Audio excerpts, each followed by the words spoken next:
ಶಾರದೆ ದಯ ಪಾಲಿಸು ಈ ಬಾಳನು ಬೆಳಕಾಗಿಸು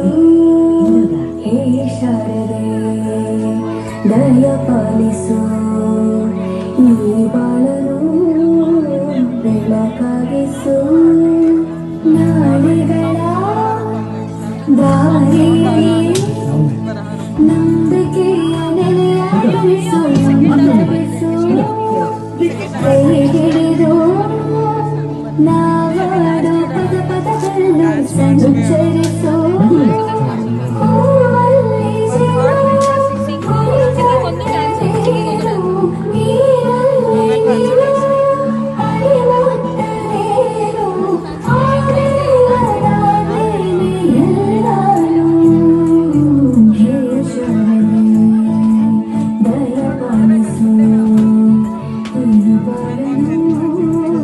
ಬೆಳಕಾಗಿಸೋ